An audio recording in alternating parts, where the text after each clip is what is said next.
સ્કોટલેન્ડના એક clerk ફેમિલીએ America જવાનું નક્કી કર્યું અને એ લોકોએ અમેરિકા જવા માટેની તૈયારી કરી. ઘણા વર્ષો સુધી એ લોકોએ પૈસા બચાવ્યા. એની પરિસ્થિતિ બહુ સામાન્ય હતી.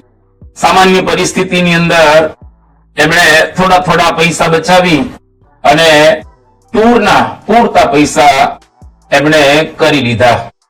જ્યારે પૂરતા પૈસા થઈ ગયા ત્યારે પોતાના 9 દીકરાની સાથે એક નવા યુઝ વાહનની અંદર એમને રિઝર્વેશન કરાવ્યું. પાસપોર્ટ પણ તૈયાર કરાવી દીધા. પણ અચાનક એવું બન્યું કે એનો જે નાનો દીકરો હતો એ નાના દીકરાને કૂતરું કરડ્યું. રેબિસની અને શંકા થઈ, એટલે કે છોકરાને હડકવા કદાચ ઉપડે આવી લોકોને શંકા ગઈ. લગભગ 15 દિવસ સુધી એને દેખરેખ હેઠળ રાખવાનો ડોક્ટરોનો આદેશ. ડોક્ટરોએ કહ્યું કે ભાઈ અત્યારે યાત્રા નહીં કરી શકે, અત્યારે આને રાખવું જ પડશે અહીંયા આગળ. ફેમિલીના તમામ સભ્યો નિરાશ થઈ ગયા, કારણ કે વર્ષોની બચત, વર્ષોનું સ્વપ્ન પણ આજે એ ધૂળની અંદર રગદોડાઈ જતું એમને જોયું. નિરાશ થઈ ગયું ફેમિલી, કારણ કે આ ક્લાર્કનું વર્ષોનું સ્વપ્ન ભાંગી ગયું. હવે એની અંદર બન્યું એવું કે એ બંદર ઉપર ગયા.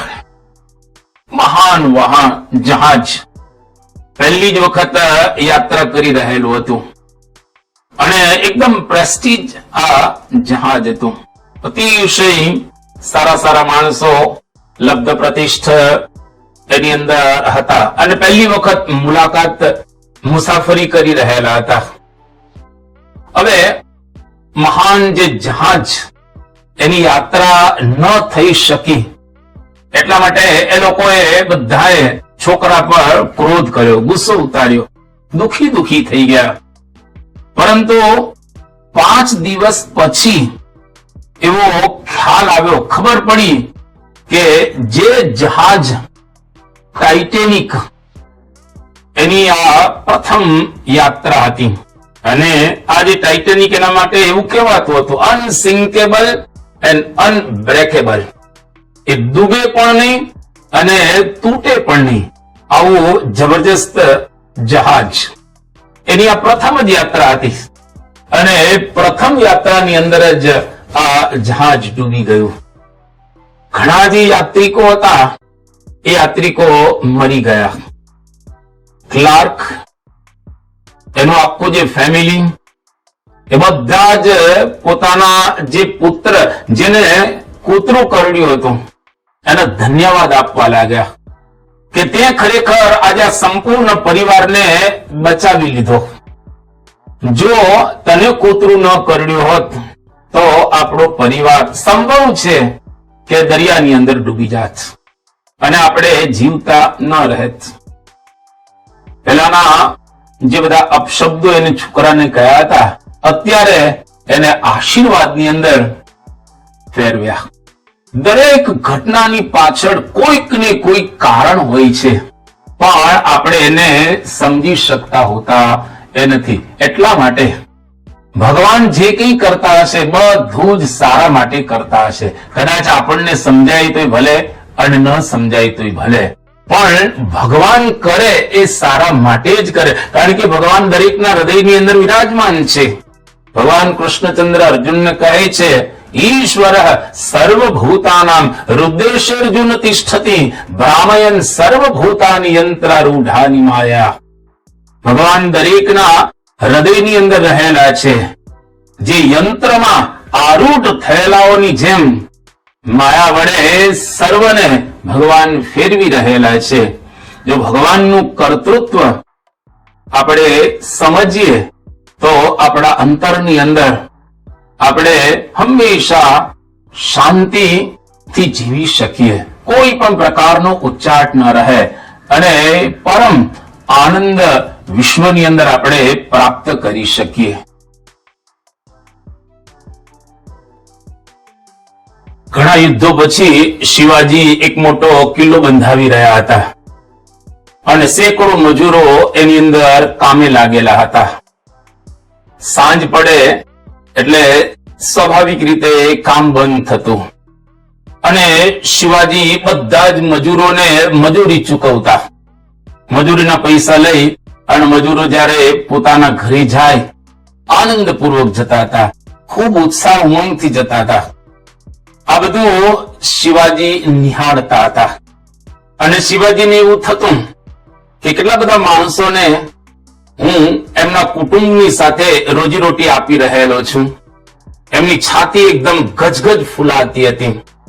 ગુરુ સમર્થ રામદાસ સ્વામી એમણે એક વખત આ દ્રશ્ય જોયું અને એ દ્રશ્ય જોઈ અને ગુરુ રામદાસ સ્વામી શિવાજીની પાસે આવ્યા અને શિવાજીને કહે છે કે શિવાજી, તું કેટલા બધા માણસોને ખાવા પીવાનું પૂરું પાડી રહ્યો છે.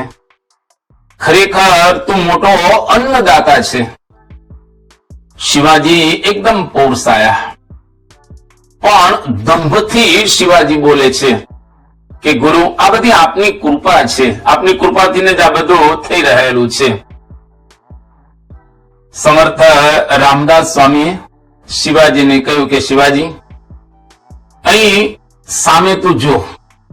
કારણ કે શિવાજીના હૃદયની અંદર દંભ હતો કે હું કંઈક કરી રહેલો છું અને મજૂરોને આ બધું આપી રહેલો છું. એટલે સમર્થ રામદાસ સ્વામીએ શિવાજીને કહ્યું કે શિવાજી, અહીંયા આગળ તું જો, શું તને દેખાય છે?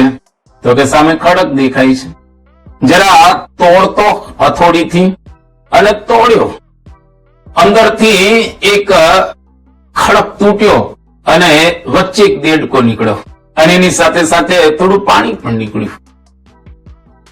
ગુરુ સમર્થ રામદાસ સ્વામીએ શિવાજીને પૂછ્યું કે શિવા વત્સ, આ દેડકાને ખડક વચ્ચે કોણ ખાવાનું અને પાણી પૂરું પાડતું હશે?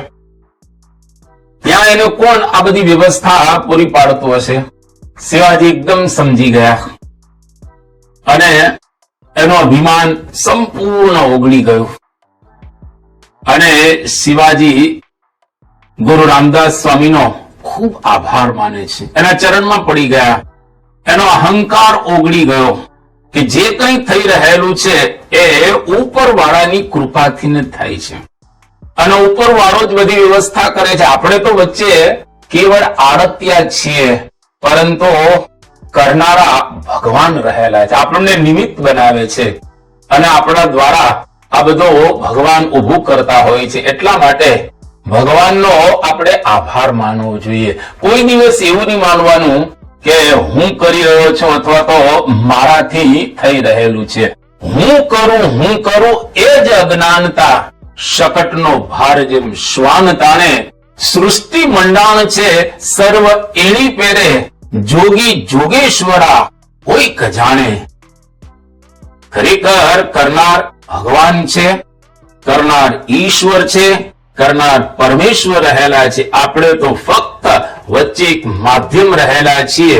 આવું સમજી અને જો વ્યવહાર કરવામાં આવે તો પરમ શાંતિનો અહેસાસ આપણે પ્રાપ્ત કરી શકીએ અને આપણું અભિમાન સંપૂર્ણ ઓગાળી શકીએ.